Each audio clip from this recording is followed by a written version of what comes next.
अभी micro teaching का workshop चल रहा है आप लोग का, उसमें आज फेमस दिन है आप लोग का, तीसरा दिन है ना। माइक्रो टीचिंग क्या होता है ये तो पता है आप लोग को, ठीक है। जल्दी जल्दी बताएंगे तो कि हम आगे कैरी फॉरवर्ड करेंगे। माइक्रो टीचिंग क्या है,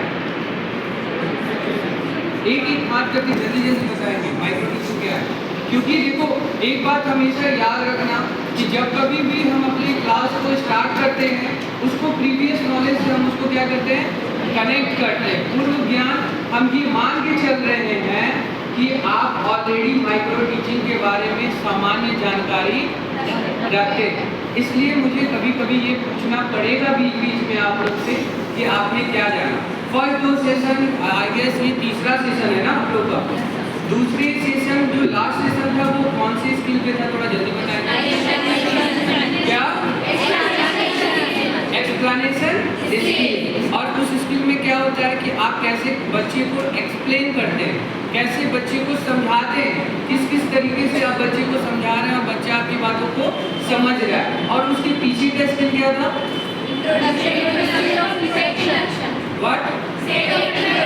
सेट इंडक्शन मीन्स कि आप अपने टॉपिक को कैसे डिक्लेयर करते हो in front of your students, यही है ना। और बच्चे को पता नहीं होना चाहिए, यही स्किल है। आज जो नेक्स्ट स्किल आप लोग माइक्रो टीचिंग के अंदर सीखने जा रहे हैं वो स्किल है आपका skill of writing instructional objectives. सबसे पहले आप इस चीज को समझिए, लास्ट वर्ड इसका हम लोग उठाते हैं। ऑब्जेक्टिव क्या होता है? What is objective? हाँ,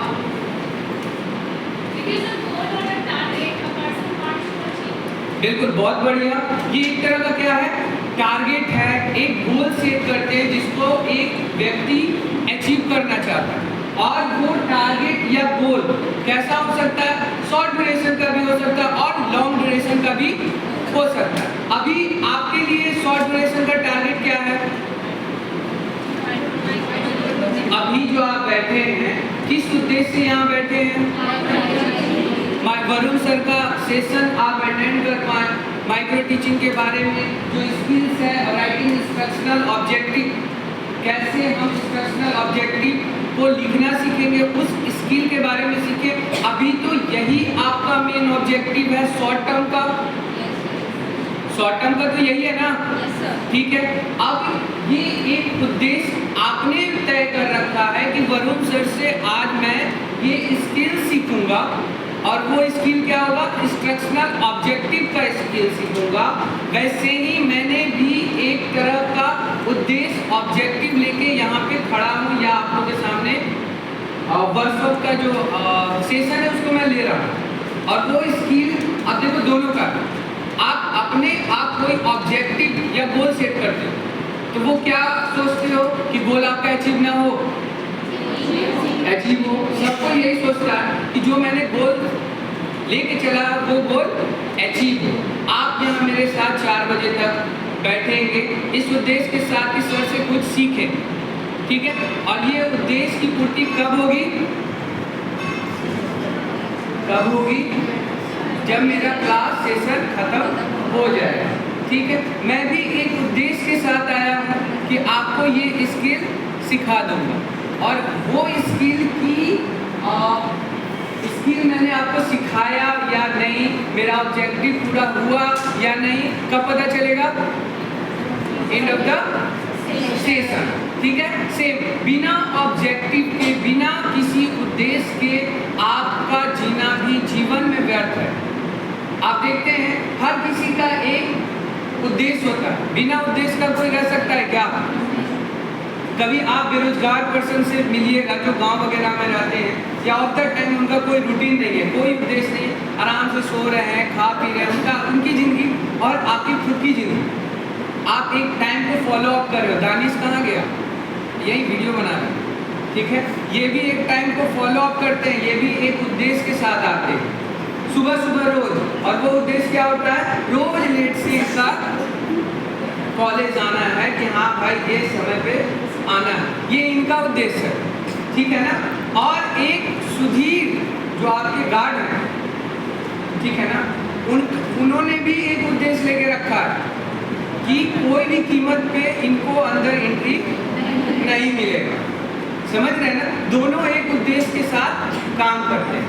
ये आप समझ लीजिए कि अभी जो सेशन चलेगा हमारा इंस्ट्रक्शनल ऑब्जेक्टिव। इंस्ट्रक्शनल का हिंदी क्या होता है? निर्देशात्मक। निर्देशात्मक उद्देश्य।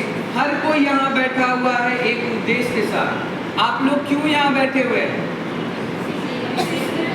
सेशन के लिए। अभी ये शॉर्ट टर्म है, लॉन्ग टर्म में बीएड आपका कंप्लीट हो जाए, यही एक ऑब्जेक्टिव आप लेके चल रहे हैं ना?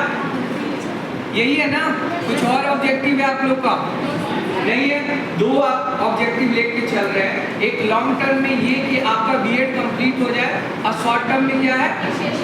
आपका ये सेशन कंप्लीट हो जाए। ठीक है, तो इसके बारे में हम लोग विस्तृत रूप से अभी देखेंगे। ठीक, नेक्स्ट है ऑब्जेक्टिव। किसको कहते हैं? An objective is the goal और target that someone wants to achieve. यही आप पढ़ ली थी क्या? पहले नहीं?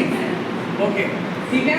तो ये सारी चीजें मैंने बताया है अभी आप लोग को कि सेम चीज है जिसके बारे में अभी हम लोग बात किए थे कि हर एक आदमी का एक गोल और टारगेट होता है अपने लाइफ का, अपने क्लास का। बिना गोल, बिना टारगेट के कोई भी इंसान सक्सेस नहीं हो सकता, इतना आप जान लो। ठीक है, नेक्स्ट क्या है आपका? My objective is to pass the exam with good marks. ठीक है, ये एग्जांपल के लिए आप लोग का कि हर किसी का एक ऑब्जेक्टिव, और खास करके आप लोग का ऑब्जेक्टिव क्या है? एग्जामिनेशन पास करना। एग्जामिनेशन की बात कर रहे हैं तो एग्जामिनेशन इंक्लूड एवरीथिंग। जो आप बीएड का एग्जाम दोगे, जो सीटेट का एग्जाम दोगे, जो बीपीएससी का एग्जाम दोगे, हर कोई इसीलिए बीएड कर रहा है ना कि सफलता प्राप्त करके उसके बाद हम अपने लाइफ में एक अच्छे सेटल पोस्ट पे पहुंच जाएं। ठीक है, नेक्स्ट क्या है? An objective describes the specific result you want to accomplish in a task, project और स्टडी। इसके बारे में भी अभी हम लोग बात कर लिए हैं कि ये देखो पहला वाला जो है हमारा, पहला वाला थोड़ा सा लॉन्ग ऑब्जेक्टिव कि इसके लिए आपको पूरा साल लगेगा। समझ रहे हैं ना? अब आप सीटेट का एग्जाम कब देंगे? जब आपका बीएड कंप्लीट होगा। ठीक है, बीएड का। और इस सेशन का आप एग्जाम कब देंगे? जो सेशन अभी वर्कशॉप का चल रहा है, एग्जाम नहीं देंगे? अभी आप एग्जाम देंगे ना? हम आपसे पूछेंगे ना, या सर मैम लोग आपसे इवेलुएट करेंगे ना कि सर ने जो आपको बताया है क्या आपको अच्छे से समझे या नहीं समझे। या हो सकता है कोई पूछेगा ना, जरूरी नहीं है कि एग्जामिनेशन सिर्फ और सिर्फ रिटन फॉर्म में हो। समझ रहे हैं ना? तो ये चीज़ है। नेक्स्ट हम लोग आते हैं, what is instructional objective? Instructional objective are the desirable change in behaviour which is to be developed in the students through the learning experience. These are those set of objectives in behavioral terms to reflect the students learning outcome in the teaching learning process. अभी instructional objective क्या है? आप ऐसे समझो कि अभी आप लोग का अभी मेन उद्देश्य मेरा क्या है? टीचर तो सब बन जाते हैं। ठीक है, अब आप देखिएगा दो तरह के टीचर्स हैं हमारे। एक हो सकता है कि बीएड किए हुए हैं, ट्रेनी है, और दूसरा अनट्रेंड है। दोनों में बिहेवियर में अंतर आता है या नहीं आता आप लोग को? ठीक है, उनके बिहेवियर में अंतर आ रहा है इसलिए क्योंकि मैंने उनको ऐसा एक्सपीरियंस करवाया। आप समझ रहे हैं? मैंने आपको ऐसा ट्रेनिंग दिया है कि आपने अपने बिहेवियर में मॉडिफिकेशन लाया है। समझ रहे हैं? आप अच्छे से पढ़ा रहे हो, अच्छी स्किल्स यूज कर रहे हो। अभी देखो बहुत सारी स्किल्स है, जैसे अभी आपका वो सर बता रहे थे, ये पावर पॉइंट प्रोजेक्ट कर रहे हैं ना? ठीक है, ये भी आप इस पे हम कर रहे हैं। अब क्या होगा ना कि बहुत सारे टीचर्स क्या होते हैं कि ये अगर पढ़ा रहे हैं, पढ़ाने के दौरान क्या है कि यहाँ पे ऐसे ये घूम रहे हैं, समझ रहे हैं, या उनको नहीं पता है या उनको ट्रेनिंग नहीं दिया गया है। अब उससे क्या होता है कि मेरा दोनों पैर का परछाई कहाँ आ रहा है? प्रोजेक्टर पे आ रहा है, और कहीं ना कहीं क्लास डिस्टर्ब, आप लोग एंजॉय कर रहे हो। समझ रहे हो ना? वैसे ही आपके बच्चे, जब आप एक एक चीज स्किल आप यहाँ सीखते हो, हर एक चीज हमेशा याद रखना कि आपका जो ऑब्जेक्टिव होता है, यहाँ बीएड में ऑब्जेक्टिव जो आप लेके आए हैं उद्देश्य है ट्रेनिंग करने के लिए आए, सीखने के लिए आए, ट्रेनिंग। ठीक है ना? आप ट्रेनिंग करने आए हर एक चीज का, आप पढ़ने नहीं आए। बहुत सारे लोग का माइंड